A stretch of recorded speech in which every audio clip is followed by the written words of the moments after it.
It started on a calm Wednesday morning, the kind that smells like fresh-cut grass and hope.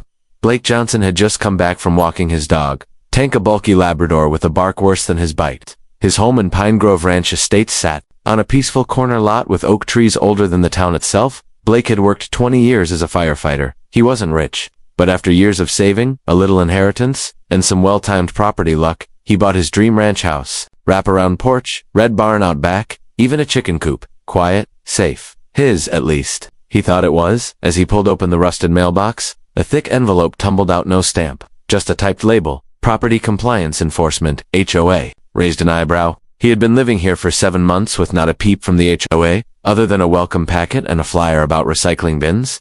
He opened the envelope. Inside was a typed notice claiming Blake's deed was invalid and that he had 14 days to vacate the property before the HOA initiated legal reclamation and resale of the premises. For a full minute, Blake just stood there. Then he laughed. Out loud. Legal reclamation.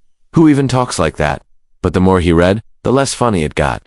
The letter said he had knowingly occupied a property under fraudulent ownership, and the HOA was stepping in to repossess the home. Blake stormed inside and laid the letter on the kitchen counter. He opened his file drawer and pulled out the documents he'd had notarized at closing. Deed, title insurance, mortgage payoff. Everything was there, except the original deed was missing. He flipped through every sheet in the folder twice. It was gone. Now Blake was no fool. He scanned everything to the cloud the day he closed. But something about this felt off. Someone was playing chess, and he hadn't even sat down at the board yet. He called the HOA office. No answer. Called again. Straight to voicemail. That night, while grilling burgers, Blake noticed a black sedan parked just beyond his lot. Not moving. Windows tinted. No plates. When he walked toward it, it drove off. The next day, a new notice was tacked to his front door. This time, hand-delivered, and it was signed. Karen Whitmore, HOA president. The name rang a bell. He'd seen her once at the HOA welcome meeting, a short, sharp-looking woman in her early 60s, hair perfectly sprayed into place. Drove a white Range Rover, clipboard always in hand like it was surgically attached. Blake decided to confront her. He drove to the HOA office near the community clubhouse. Inside, a perky receptionist barely looked up from her keyboard. I need to speak to Karen. Today, Blake said calmly. She's in a meeting. With who? The receptionist hesitated. County records officer. Blake's stomach twisted. County records. He drove straight to the county clerk's office. After waiting in line for 30 minutes, he asked to pull the title file on his property. When the clerk turned the screen around, Blake's jaw dropped. Listed as the owner, Pine Grove Estate Holdings LLC. Blake's name was gone. Who filed this? He asked. The clerk pulled up the document. Filed by Karen Whitmore. The date on the change. Just 3 days ago. Blake stood frozen. He was being erased. And whoever Karen Whitmore really was, she had just made the biggest mistake of her life. Blake didn't sleep that night. He sat at his dining table. Stacks of documents spread across the wood like he was preparing for war. The moonlight filtered through the windows, casting long shadows that matched his mood. Tank lay at his feet, growling softly every time a car passed. At 7:45 a.m., the doorbell rang. He opened the door to find a uniformed deputy standing on his porch, flanked by 2 men in gray polos. One held a camera, the other had a clipboard. Mr. Blake Johnson, the deputy asked, hand on his holster. That's me, Blake replied calmly. What's going on? I'm Deputy Ray Donnelly, Pine Grove County Sheriff's Office. We've received a formal complaint of property encroachment and squatting. I'm here to serve a notice of eviction. The man with the clipboard stepped forward and handed Blake a packet of documents, official looking, stamped and signed. But as Blake scanned the pages, his pulse slowed, because it was all wrong. The notice cited a termination of lease agreement and referred to Blake as a tenant. His name was nowhere on the ownership section. Instead, it listed Pine Grove Estate Holdings LLC, Karen's shell company, as the rightful owner. Blake looked up, fury simmering beneath his calm. This is a mistake, he said firmly. I'm the owner. I have the original purchase agreement, inspection reports, closing disclosures, even the title transfer from the day I bought it. Want to see the bank wire? Deputy Donnelly studied him for a beat, then motioned for the camera guy to pause filming. I'm just here to serve the notice, he said. But if you've got what you say you do, now's the time to show it. Blake walked inside, grabbed his folder and laptop, and returned with every legal record. He'd saved digital backups, emails from the real estate lawyer, notarized affidavits. The deputy flipped through them carefully. His frown deepened with each page. Then he spotted the key scanned email from the county title clerk verifying the original deed, complete with timestamp from 7 months ago. You see this? Blake pointed. This shows I'm the legal owner, but Karen filed a forged deed 3 days ago, and now she's trying to evict me. Donnelly nodded slowly. That's a serious claim. It's not a claim, Blake said. It's a fact. And I want it investigated. Before the deputy could respond, a white Range Rover pulled into Blake's driveway. Out stepped Karen Whitmore, dressed like she was heading to Sunday brunch in the Hamptons. Sunglasses, heels, pearls, and that clipboard, always the clipboard. "Oh, good," she said brightly, like she wasn't in the middle of committing real estate fraud. "Has the notice been served?" "Thank you, gentlemen. This is just protocol, Mr. Johnson. Please don't take it personally. We simply discovered an error in ownership." Blake stared at her. "You filed a fake deed?" Karen smiled. "Oh, sweetheart, you must have misunderstood. You're more than welcome to reapply for tenancy once this matter is resolved." "Perhaps the guest house," Deputy Donnelly cut in. "Ma'am, I'd like to ask you a few questions about when and how you filed that ownership transfer." Karen's expression shifted ever so slightly. "I don't answer questions without my legal counsel present." She turned to leave, but Blake stepped forward. "This is my house," he said, "and I'll see you in court." Karen didn't flinch, but her voice dropped low. "You should have just joined the HOA board like I offered. You could have made this easy." As she drove off, Deputy Donnelly handed Blake back his documents. "Here's what we'll do," he said. "This eviction order is on pause. Until we verify the title history and talk to the recorder's office, no one's going anywhere, but I'd suggest you get a lawyer fast." Blake nodded. "I already made a call." That night, as Blake replayed the day in his head, he noticed something chilling on his front security feed. Around 2:13 a.m. the night before, the footage went dark. A glitch, then static, then nothing for 17 minutes. When it came back online, the lens was fogged like someone had wiped it with a greasy rag. He rewound again. This time, just before the blackout, he caught it. A blurry figure walking across his yard. Small frame, holding something shiny. Clipboard. Blake single quotes S. Blood ran cold. This wasn't just harassment anymore. It was war. And Karen had just crossed a line she couldn't uncross. The next morning, Blake didn't make coffee. He made copies. Every document, every email, every screenshot from his cloud account, tripled. One for his lawyer, one for the sheriff, one for insurance. He wasn't just trying to defend his home anymore, he was building a case. But he still didn't know why. Why go through all this? Why forge documents, erase a deed, manipulate a sheriff? The answer came in the most unexpected way. At 3:12 p.m., his phone buzzed with an email alert. A friend from his firefighting days, Mitch, now a building inspector, sent him a link with one line. "Bro, why is your house listed for sale?" Blake clicked the link. There it was. His home. Prime ranch property in Pine Grove Estates. Perfect for development. Photos of his yard, his porch, even his living room. Asking price, $740,000. The listing agent, Dylan Whitmore. The last name hit him like a punch. Whitmore, Karen's nephew. The bio on the agent's site confirmed it. Dylan was a visionary real estate developer with a history of flipping rural homes into eco-luxury retreats. And according to public records, he was the owner of Pine Grove Estate Holdings LLC, the company that had mysteriously appeared on Blake's deed. That's when it all clicked. Karen didn't want his home because of a deed issue. She wanted it because it was valuable, and she already had a buyer, her own family. Blake's property sat at the end of the main road, private, big lot, perfect for subdivision. If Dylan got it, he could build 4 mini cabins, maybe even a pool. Flip the land for triple. HOA would get a community enhancement grant. Karen would probably pocket a finder's fee, and Blake, just a minor casualty of the scheme. Blake drove straight to his new attorney's office.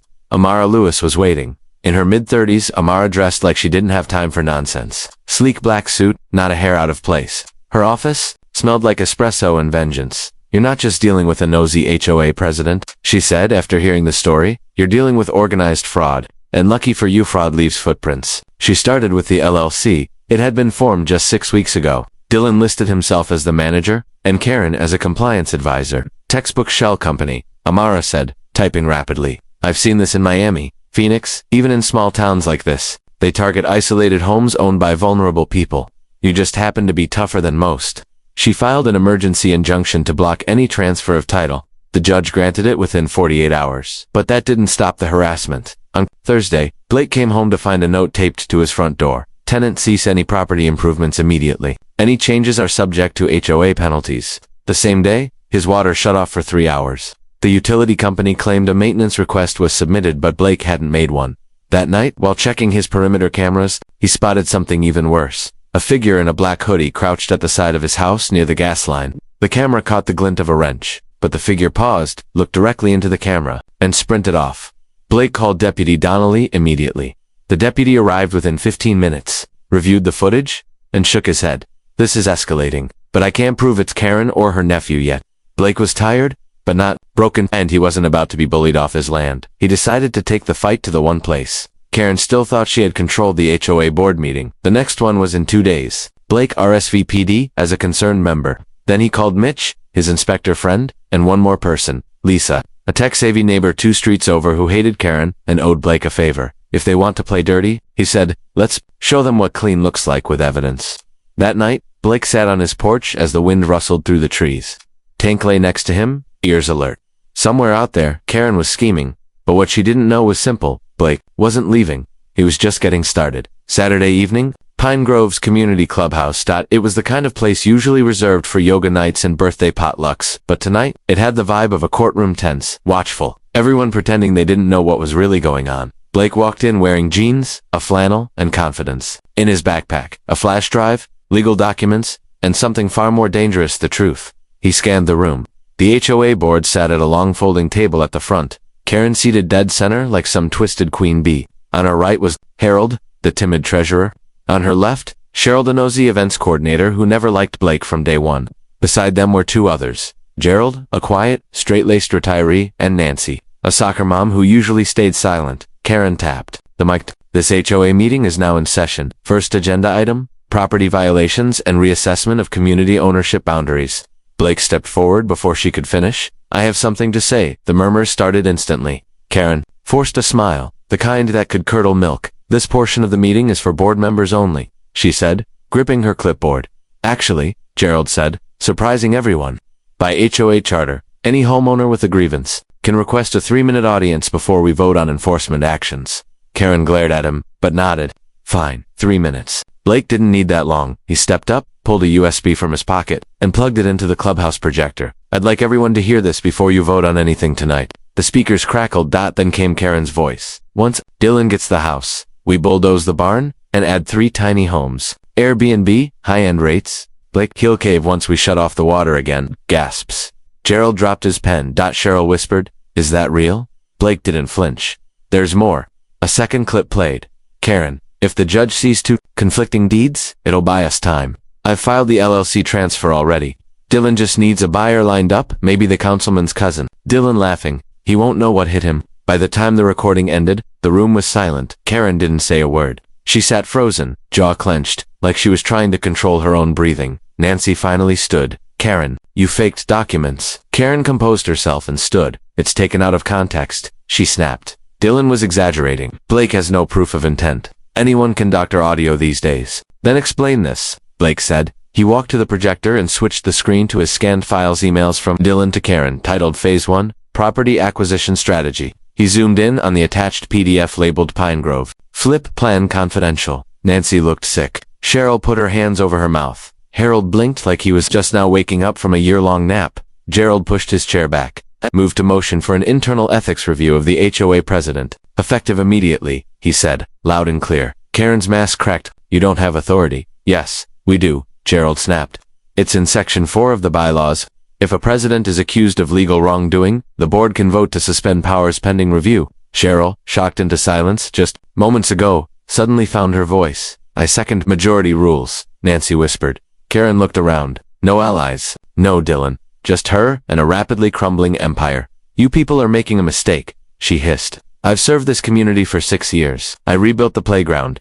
You tried to steal a man's house, Gerald said flatly. And you involved family money. That's not service. That's greed. Karen stood up, eyes blazing. I will fight this. Blake met her eyes. You already lost. Karen stormed out of the room, clipboard in hand. Like a defeated general walking off the battlefield, the board adjourned the meeting in stunned silence. No votes were taken, just a resolution to open a formal investigation. As neighbors filed out, Gerald pulled Blake aside. She tried this once before. Not like this, but she bent rules for her brother's lake house. We didn't stop her then, but we will now. Blake nodded. You're a good man. I just hate bullies, Gerald said. And Karen's been running this place like it's her personal kingdom. Not anymore. Later that night, Blake sat on his porch with Tank, staring out into the pine trees. He knew this wasn't over. He'd embarrassed Karen publicly. That meant she'd retaliate. And worse, Dylan hadn't shown his face yet. Something told Blake the real war hadn't even begun. The fallout from the HOA meeting spread faster than gossip in a church parking lot. Within 48 hours, word of Karen's disgrace circulated through the neighborhood. Facebook groups lit up. Gerald became the unofficial face of the rebellion. And Karen, she went silent. No public appearances, no emails, no HOA memos. But just because she was quiet didn't mean she was done. Blake felt it in his gut. It started with something small. Monday morning, his mailbox was torn open. the door hung by a single hinge. Tank growled at nothing for 10 straight minutes before settling down. Then, the next night, his Wi-Fi went out. Router fried. The cable company claimed a neighborhood-wide disruption, but every other house on the block had internet. Blake was no stranger to pressure. As a firefighter, he dragged bodies out of burning homes and kicked down walls to save lives. But this was a different kind of fire, slow, creeping, psychological. He checked his cameras, reviewed footage, even installed 2 new ones behind the barn, pointing toward the woods. That's when things got dangerous. On Wednesday, around 2 a.m., one of the new cameras caught movement. A shadow, a man in a black hoodie and gloves, walking slowly along Blake's property line. He paused at the propane tank, reached into a duffel bag, pulled something out. Blake froze, watching the playback. It was a long metal pipe. The man knelt by the tank, removed the valve cover, and then nothing. The camera blinked out. Static by morning. The valve had been unscrewed, but nothing was leaking. Whatever the man tried to do, he'd failed or gotten spooked. Blake called Deputy Donnelly again. This time, Donnelly brought a technician from the fire marshal's office. This wasn't vandalism, the tech said. This was an attempt to trigger a gas leak, possibly even a detonation. Blake's stomach turned. Could have taken the whole place down if conditions were right, the tech added. Especially if it was set to ignite remotely. Donnelly looked furious. You're lucky you had those cameras. Even luckier he didn't finish the job, Blake muttered. That same afternoon, Amara filed a motion to include attempted arson in the pending charges tied to Karen's HOA abuse case. Do you have any proof it's Dylan? She asked. Not a face, but who else would do this? Blake replied. Amara leaned back in her chair, lips pressed thin. We'll need more. A pattern. Something undeniable. So Blake went on the offensive. He contacted Lisa, the neighbor who hated Karen. She had something Blake didn't: access to the HOA's private Slack group, where Karen had once invited her back when she was trying to groom Lisa into being a neighborhood captain. Lisa never posted, just watched. That's how she found the message. Posted by Dylan under the name DWHIT_PG Holdings. If anyone sees a strange truck or camera gear on lot 12, notify me directly. Don't speak to Johnson. He's not one of us. Karen got things under control again soon. Lot 12. Blake's property. Karen wasn't done. Dylan was working behind the scenes, and others on the board still had his back. Later that night, Blake checked his phone and saw another email, this one, anonymous. From a burner Gmail. Subject line, you're trespassing. The message was one sentence. You were warned to vacate. The next visit won't be quiet. Attached was a photo, Blake and Tank, sitting on the porch, from across the street. He scanned the photos. Metadated had been taken just 20 minutes ago. Blake stepped outside, flashlight in one hand, sidearm holstered at his hip. Nothing but the silence felt heavier now. Watching, breathing, he walked. The perimeter, flashlight slicing through the dark, near the rear fence line, just beyond the trees. He found something glinting in the dirt, a silver Zippo lighter. Engraved on the side, D.W. Blake picked it up with a tissue, bagged it, and went back inside. That was the final straw. He was no longer reacting. It was time to strike first. The next day he called Amara, get a court date. I want Karen, I want Dylan, I want subpoenas, restraining orders, everything, already. In motion, she replied, and the judge not amused. As Blake hung up, a storm rolled in over Pine Grove. Thunder cracked overhead, and somewhere in a downtown condo, Dylan Whitmore's phone lit up with a single-word text from Karen, Plan B. By the end of the week, Pine Grove didn't feel like it felt like a battlefield. Blake was tired, but he wasn't giving up. Not after the gas line sabotage, not after the anonymous threats, and definitely not after he found Dylan's engraved lighter in the dirt. If they wanted war, they were getting it, and Blake had a plan. With help from Amara, Gerald, and Lisa, he turned his home into a fortress, not with weapons, but with evidence. Traps, hidden cameras, motion sensors, digital logs. Every inch of the property was now under surveillance, including 2 new cameras concealed in birdhouses and one inside a fake sprinkler head near the back fence. It didn't take long to... Nights later, at 3:42 a.m., the alert hit Blake's phone. Motion detected. East perimeter. Blake tapped the live feed and froze. 2 figures, hooded, moving in the shadows toward the side of the house. One carried a crowbar. The other, what looked like a tablet. They bypassed the side gate, disabled the porch camera with a device, probably an RF jammer, and moved toward the crawl space entrance. What they didn't know was that every camera they could see was just a decoy. The real ones? Still rolling. Blake called Deputy Donnelly and spoke quickly. 2 intruders live at my place. Footage recording. One has a crowbar. Units en route, the deputy replied. Stay inside. But Blake wasn't inside. He was already halfway across the backyard, silent, low, careful not to startle Tank, who waited by the porch, ready to bark on cue. The figures disappeared under the house. Seconds later, a metallic bang echoed through the crawl space. They were trying to damage the main water line. Blake gave a sharp whistle. Tank barked loud twice. Motion lights exploded across the yard, flooding everything in white. The two intruders scrambled backward like rats.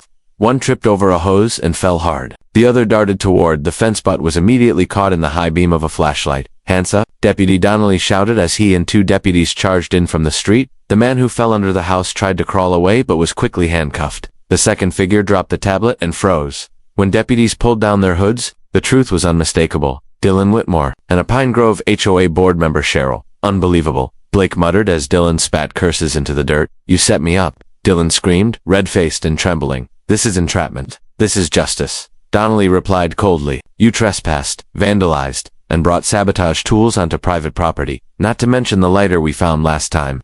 You're done with—" They were both taken into custody later that morning. Blake handed over every angle of footage, here resolution, time-stamped, uncut. The tablet Dylan had dropped was loaded with schematics of Blake's property, including plans labeled Phase 2, removal and structure rewrite, permit filing plan, all time-stamped within the past week. Blake turned it over to Amara. "That's the nail in the coffin," she said, flipping through the files. "They weren't just trying to harass you. They were actively preparing to destroy your home and resell the land. I want full charges." "Nothing dropped," Blake said.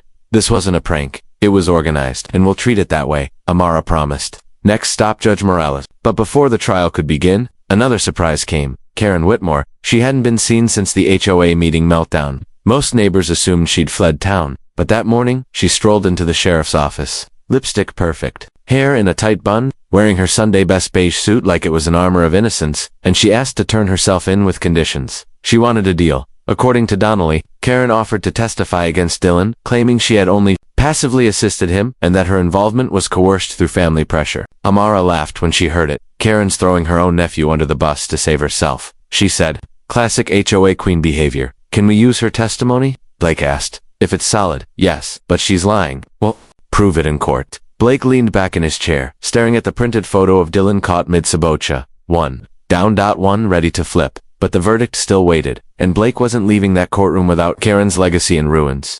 Courtroom 3B of the Pine Grove County Courthouse wasn't particularly large, but on that morning, it felt packed wall-to-wall with electricity. The entire town seemed to be watching. Blake Johnson sat at the plaintiff's table, flanked by Amara Lewis, cool as ever, in a sharp navy blazer, on the other side. Karen Whitmore smiling faintly like she was attending a garden party, not standing trial. Her lawyer, a greasy man named Leon Faber, whispered constantly in her ear. Dylan wasn't in the room. He'd been moved to a separate criminal trial for trespassing, attempted sabotage, and conspiracy. Today was Karen's show. Civil and administrative charges filed by Blake and the HOA itself. At 9:04 a.m., Judge Morales entered gruff, middle-aged, and absolutely allergic to nonsense. He wasted no time. "We are here today to examine multiple claims, including attempted property theft, falsification of legal records, abuse of authority under HOA charter, and civil harassment. The defense has requested a deal. I have not granted one yet." Karen's smile twitched. Amara stood first. "Your Honor, this is not a misunderstanding. This is a deliberate and coordinated attempt to steal a man's home under the color of law. We have audio recordings, signed fake documents, surveillance footage, and a digital trail a mile wide." Judge Morales nodded. "Proceed." Amara clicked a remote. The screen beside the bench flickered to life. First, the audio, Karen's voice, casually discussing Dylan's Airbnb plans, mocking Blake, bragging about manipulating the HOA charter. Then came the screenshots, emails between Karen and Dylan, outlining a forced deed correction plan. And finally, the tablet files from Dylan's failed break-in attempt plans to demo the barn, tear up the land, and flip it under the Pine Grove Estate Holdings LLC. Judge Morales raised an eyebrow. "Mrs. Whitmore, do you deny that's your voice on the recording?" Her lawyer rose. "Your Honor, we argue context. These were private conversations taken without consent. The state of Georgia is a one-party consent state." Amara snapped. "Blake recorded those calls on his own property, on his own devices, entirely legal." Karen finally spoke. "This is a vendetta. Mr. Johnson refused to comply with HOA standards. He had unauthorized modifications to his fencing. He didn't submit landscaping plans." The judge cut her off. "Mrs. Whitmore, this is not a landscaping hearing. You are accused of forging legal documents to change ownership of property you did not own." Karen stiffened. Amara dropped the bombshell. "We'd also like to submit this," she said, placing a printed form on the table. "It's a notarized affidavit from the Pine Grove Title Office, confirming that Karen personally submitted an ownership correction form after Blake's original deed was filed. She signed it as HOA president, claiming the original filing was clerical fraud. It was denied, but it's proof of intent." Judge Morales flipped through the papers. His eyes narrowed. And who gave you the authority to challenge title? On behalf of the HOA, he asked Karen. She paused too long. Her lawyer tried to answer, but Morales held up a hand. I'm asking her.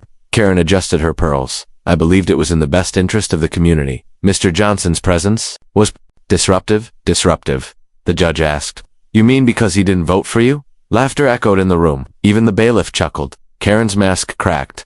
Just for a second. Amara pressed harder. We also submit a sworn statement from Gerald Simons, current HOA vice president. He testifies that Karen never brought the vote to the board. She acted alone. Judge Morales leaned back. Mrs. Whitmore, I see more than enough evidence to confirm abuse of authority, attempted fraud, and coordinated harassment.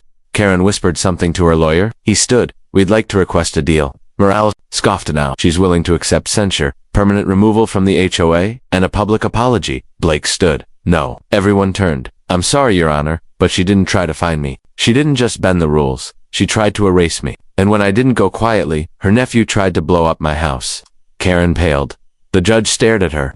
Did you know about Dylan's actions? No, she said, voice small. I didn't know he'd go that far. You empowered him too, Amara said. The judge banged his gavel once. I will issue my verdict tomorrow at 9 a.m. Until then, Mrs. Whitmore is ordered to surrender her HOA authority, pending my ruling. Bailiff escort her from the courtroom. Karen stood slowly, her face flushed with fury, but she said nothing, just walked out. Alone, as the doors shut behind her. Blake exhaled. It wasn't over, but justice was finally catching up. 9 a.m. sharp. A storm hung over Pine Grove as if the clouds themselves were waiting for a verdict. Blake sat in the front row of courtroom 3B, tank-sized coffee in hand, flanked by Amara and Deputy Donnelly, who'd been called in as a court witness. His boots tapped quietly against the tile floor more out of habit than nerves. The truth was out. The files were in. And Karen Whitmore was finally cornered. Karen entered moments later, looking nothing like the clipboard tyrant who once ruled the HOA with an iron lawn code. She wore a muted gray dress. No pearls, no patchwork.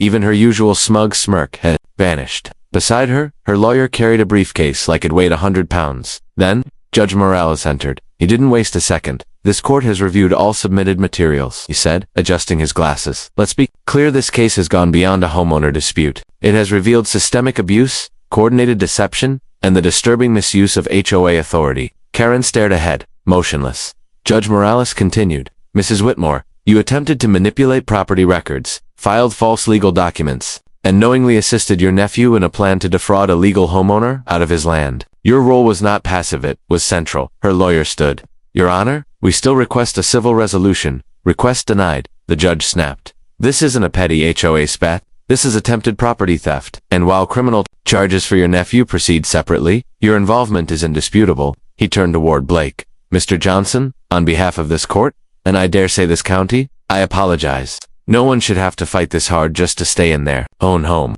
Blake nodded respectfully. I hereby rule in favor of Mr. Johnson on all civil claims. Furthermore, Mrs. Whitmore is permanently barred from holding any position within the Pine Grove HOA or its affiliates. You are fined $150,000 in damages and legal restitution. And, he paused, this case is being referred for criminal fraud investigation. Bailiff placed her under arrest.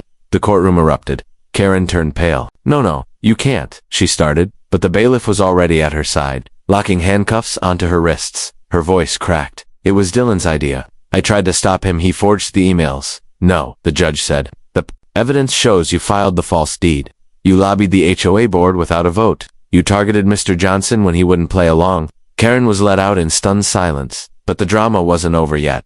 Because just as Blake stood to leave, a sharp knock echoed from the back of the room. A court officer opened the door and in walked Dylan, in cuffs, escorted by 2 federal agents. One of them approached the judge and handed him a sealed file. Judge Morales opened it. His brow furrowed. He looked up. Mr. Whitmore, is it true that you attempted to bribe a city permit officer with cryptocurrency and falsified your business filings across 3 counties? Dylan didn't answer. One of the agents stepped forward. Your Honor, Mr. Whitmore is now under federal investigation. We're executing a warrant for digital property fraud, wire fraud, and conspiracy to commit arson. Gasps again. Lawyer whispered frantically.